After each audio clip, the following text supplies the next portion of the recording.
Kami dari kelompok 3. Di sini kami akan mempresentasikan tentang pembelajaran sains SD atau MI terkait dengan pengenalan bumi dan jagat raya. Di sini saya akan menjelaskan tentang konsep dasar bumi dan jagat raya. Nah, secara sederhana, bumi merupakan planet ketiga dari tata surya. Nah, yang kita tempati sekarang itu kita berada di bumi. Dan selanjutnya, jagat raya merupakan ruang yang sangat terbatas. Nah, di dalamnya itu terdiri dari berbagai materi seperti galaksi, bintang, dan matahari. Nah, untuk konsep dasar yang kita ajarkan kepada anak MI itu ada 17. Yang pertama, 1. Usia bumi. Nah, di dalamnya itu kita akan membahas tentang usia bumi pada masa lalu. Yang kedua, berisi tentang struktur dari berbagai batuan. Nah, di dalam IPA tersebut itu kita akan membahas tentang batuan-batuan dan strukturnya. Ketiga, akibat pengaruh perubahan fisik yang ada di bumi. Keempat, fosil yang ditemukan. Nah, di dalamnya nanti itu kita akan mempelajari tentang fosil-fosil yang sudah dahulu seperti fosil pada manusia purba dan hewan. Kelima, yaitu banyak tumbuhan yang punah. Nah, nantinya di dalam IPA tersebut itu akan membahas tentang banyaknya tumbuhan atau tumbuhan yang punah. Keenam, yaitu perubahan di bumi. Nah, akibat perubahan di bumi itu akan dibahas secara detail di konsep dasarnya. Ketujuh, iklim di bumi. Nah, iklim di bumi itu seperti musim tropis, musim hujan. Yang terakhir itu cuaca. Nah, cuaca itu sangat berpengaruh terhadap kehidupan di bumi. Nah, nanti itu akan dibahas di dalam pembelajaran IPA ini. 9 yaitu alat ukur cuaca yang digunakan untuk memprediksikan cuaca di sekitar kehidupan manusia. Yang ke-10, siklus air yang terus-menerus akan berpengaruh terhadap kehidupan dan planet yang didiami oleh manusia. Yang ke-11, sistem tata surya meliputi matahari, bintang-bintang, dan 9 planet yang berada di dalamnya. Yang ke-12, matahari merupakan salah satu bintang dari sekian banyak bintang yang ada di galaksi yang didiami oleh umat manusia. Yang ke-13, roket satelit buatan satelit ruang angkasa merupakan peralatan yang dikembangkan manusia untuk mengeksplorasi karakteristik planet-planet dan sistem tata surya secara lebih akurat. Yang ke-14, sumber-sumber alami di planet kita bersifat terbatas, sehingga manusia perlu mengendalikan agar tidak membawa malapetaka. Yang ke-15, kualitas air di bumi, udara, dan tanah sangat berpengaruh terhadap aktivitas manusia. Yang ke-16, air, udara, dan tanah harus dilestarikan agar dapat lebih lama dimanfaatkan oleh umat manusia dan makhluk lainnya. Dan yang terakhir, tanggung jawab bersama untuk menjaga kualitas air, udara, dan tanah merupakan tanggung jawab bersama antara individu, pemerintah, dan masyarakatnya. Materi selanjutnya mengenai keterampilan proses. Nah, di sini anak perlu diberi banyak kesempatan sebagai dasar mengembangkan proses bersaing. Sejumlah keterampilan proses yang perlu dikuasai dan ditargetkan dalam konteks penguasaan topik tema bumi dan jagat raya, yaitu diantaranya yang pertama, keterampilan mengamati. Keterampilan mengamati itu ada beberapa contoh, yaitu yang pertama, mengidentifikasi berbagai jenis bebatuan dan mineral misalkan berdasarkan warna, bentuk, dan kepadatannya. Yang kedua yaitu mengenali sejumlah nama dari fenomena cuaca yang ada, seperti petir, angin topan, dan angin ribut. Yang ketiga yaitu mengenali berbagai bagian dari sistem tata surya, seperti mengenali bumi, matahari, terus bulan, dan bintang. Yang selanjutnya yaitu yang nomor 2, keterampilan mengelompokkan.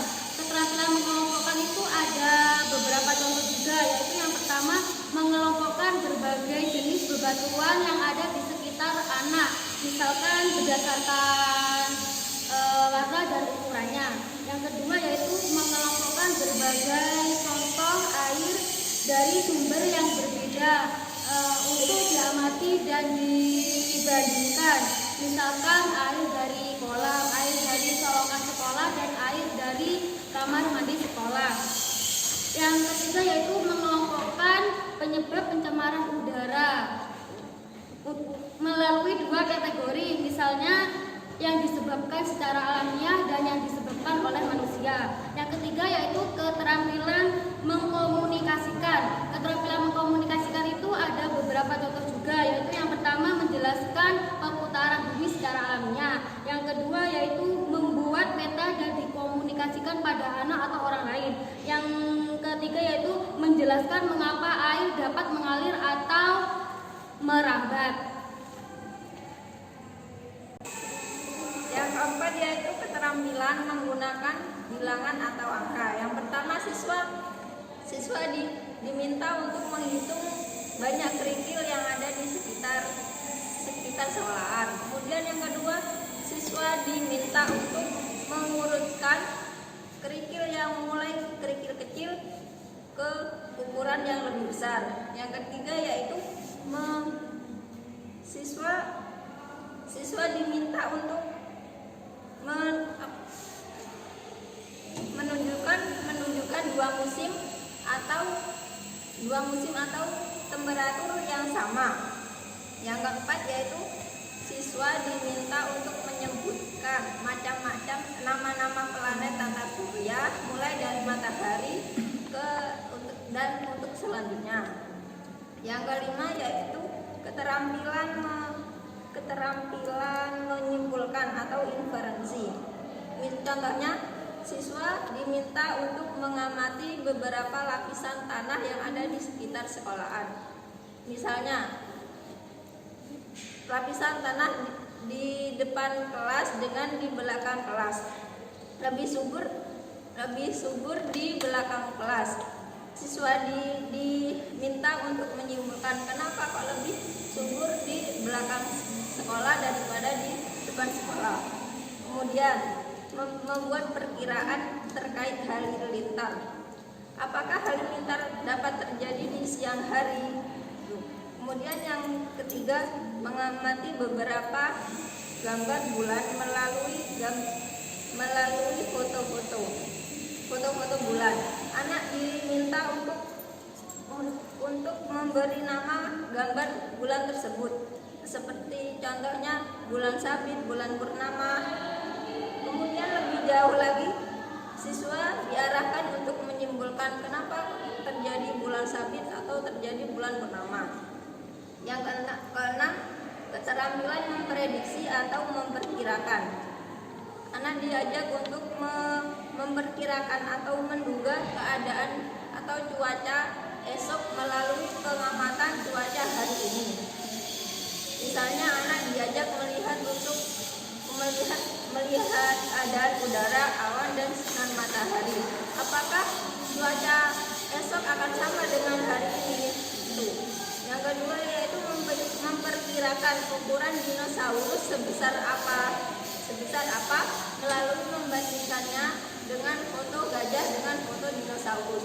Apakah lebih besar dari lebah atau lebih besar dari gajah atau 5 kali lebih besar dari gajah. Yang ketiga yaitu memperkirakan jatuhnya air ke tanah atau pasir yang disediakan di atas nampan. Apakah air tersebut akan menciprat atau berhamburan atau tetap? Di situ hal tersebut untuk memperkenalkan tentang erosi, pengikisan, bahkan bencana alam yang diakibatkan oleh kejadian tersebut.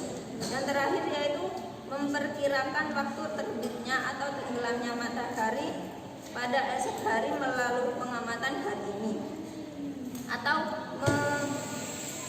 memperkirakan kedudukan matahari pada siang hari melalui tiang bendera yang ada di depan sekolahan, seperti itu. Baik, materi yang selanjutnya tentang ruang lingkup bumi dan jagat raya.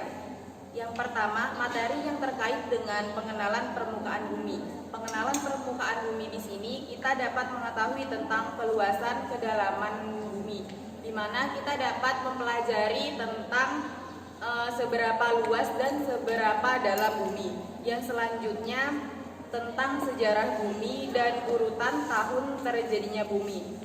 Secara ilmiah terdapat tiga periode waktu terjadinya bumi. Yang pertama, periode Cenozoik.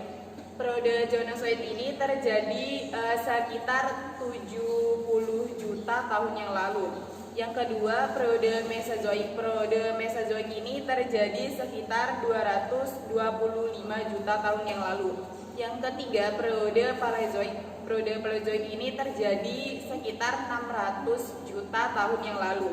Yang selanjutnya, pengetahuan yang terkait dengan kepadatan dan kerapatan perubahan bumi. Yang selanjutnya, pengetahuan yang terkait dengan gempa bumi. Baik apa saja penyebab yang mengakibatkan terjadinya gempa bumi tersebut.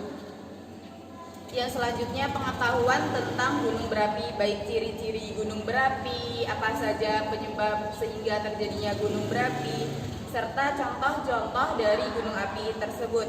Yang selanjutnya, pengenalan tentang berbagai jenis batuan dan mineral seperti batu kapur, batu karang, dan sebagainya. Yang terakhir, pengetahuan yang terkait dengan parade kehidupan. Parade kehidupan di sini itu seperti kehidupan pada zaman prasejarah, di mana di dalamnya ada bebatuan, jenis-jenis fosil manusia purba dan dinosaurus. Ruang lingkup yang kedua yaitu materi yang terkait dengan atmosfer dan cuaca. Pengenalan tentang air di atmosfer bumi ini, seperti apa saja manfaat air bagi kehidupan manusia dan jenis-jenis air. Yang selanjutnya, jalan kepadatan dan kondensasi air, seperti pengenalan awan, informasi terjadinya hujan termasuk hujan buatan. Yang selanjutnya, pengetahuan terkait dengan pengenalan alat-alat untuk mengamati cuaca atau musim. Antara lain ada meteorologis, mengetahui cuaca, teropong bintang, dan sebagainya. Yang selanjutnya, pengenalan kekerasan musim. Musim-musim misalnya seperti musim halilintar, musim angin puyuh, angin tornado, dan sebagainya. Yang terakhir, pengenalan musim masa depan, misalnya berbagai musim seperti musim tropis, musim semi, dan musim dingin. Ruang lingkup yang ketiga ada materi yang terkait dengan dunia luar, meliputi pengenalan matahari, di mana kita dapat mempelajari tentang waktu terbitnya matahari, waktu tenggelamnya matahari, akibat-akibat dan peran matahari dalam kehidupan manusia. Yang selanjutnya, pengenalan tata surya, terutama tentang bumi, bulan, dan matahari. Yang selanjutnya, pengenalan planet-planet. Salah satunya ada planet Mars. Planet Mars ini merupakan planet terdekat dari matahari. Yang selanjutnya, pengenalan komet, pengenalan bintang, dan pengenalan satelit. Satelit ini merupakan bintang yang mengelilingi bintang lainnya yang lebih besar. Contohnya bulan. Bulan ini merupakan satelit yang ada di bumi. Materi yang selanjutnya yaitu tentang strategi atau metode pengembangan pendidikan sains. Sejumlah strategi pengembangan pendidikan sains yang fokusnya terkait dengan bumi dan jagat raya dapat melalui atau dapat difasilitasi dengan berbagai cara. Adapun cara-cara yang efektif melalui yang pertama, pengembangan sudut atau area belajar yang fokusnya bumi dan jagat raya. Pengembangan metode ini dalam bumi dan jagat raya ini harus sesuai dengan fokus tertentu. Isi, kelengkapan, dan juga kebutuhan itu harus sesuai dengan kemampuan sekolah dan juga tingkat kreativitas para guru, dan juga harus sesuai dengan tujuan-tujuan yang mau dikembangkan. Selanjutnya, dalam pengembangan sudut area belajar bumi dan jagat raya ini, guru harus memberikan kesempatan. Kesempatan yang pertama yaitu kesempatan dalam memberikan berbagai ilustrasi tentang perubahan cuaca yang ditulis di kertas dan dapat ditempelkan pada dinding atau sudut area belajar bumi dan jagat raya. Kesempatan yang kedua yaitu memberikan kesempatan untuk menggunakan global dalam menjawab tentang perubahan terjadinya siang dan malam dan juga penyebabnya. Selanjutnya dalam program pengembangan sudut atau area belajar ini yang harus disediakan, yang pertama seperti gunting, kertas lipat, gambar-gambar, file folder, terus kemudian senter, tanah liat, dan juga masih banyak. Kemudian jika kebutuhan tadi sudah teridentifikasi, maka saran bagi guru yaitu merancang dan juga menampilkan secara menarik dan juga menampilkan buku-buku pustaka itu yang sesuai dengan usia anak. Baik, selanjutnya tentang strategi bulletin board atau majalah dinding. Di sini majalah bulletin board biasanya dikenal dengan papan informasi di sekolah. Biasanya isi dari papan informasi ini bisa dikemas secara bervariasi bermacam-macam. Juga waktu penayangannya dapat dalam waktu tertentu. Di antara isi dari bulletin yang dapat ditampilkan seperti tema tentang udara, angin, air, penyelamatan air, dan sebagainya. Isi dari papan pengumuman, papan informasi itu adalah tidak menampilkan apa yang dipilih guru saja, tapi siswa bisa berpartisipasi dalam pembuatan isi dari papan pengumuman itu, papan informasi itu. Biasanya siswa ini mendapatkan informasi itu dari majalah, koran, dan bahan-bahan yang lainnya. Biasanya apa yang telah dipasang di buletin itu di samping merupakan informasi langsung bagi anak, juga dapat menjadi sumber bahan diskusi dalam pembelajaran di kelas. Pokoknya buletin ini dapat ditampilkan sedemikian rupa sesuai kekreativitasan guru dan anak yang ada di kelas itu. Dan buletin itu agar tidak kotor bisa dipasangi dengan kaca dan agar lebih menarik untuk disimak. Buletin ini bermanfaat bagi anak-anak. Contohnya bisa meningkatkan kemampuan sains pada anak. Tidak hanya itu, buletin ini bisa mengembangkan kemampuan sosial dan emosional anak. Biasanya jika ada buletin di sekolah, pasti anak-anak itu langsung berkumpul bareng-bareng membaca di depan buletin itu. Nah, di situ pasti ada pengembangan kemampuan sosial anak. Mereka berlatih berbagi tempat, berlatih dalam bergiliran dan berbagi cerita, saling berbagi cerita tentang apa yang mereka dapat dalam buletin itu. Selanjutnya, disinilah makna dari pendekatan pembelajaran terpadu. Satu cara atau tindakan pembelajaran dapat mengembangkan berbagai dimensi perkembangan anak. Semakin banyak dimensi perkembangan dan kematangan dapat dicapai melalui pilihan pendekatan dan strategi yang dikembangkan guru.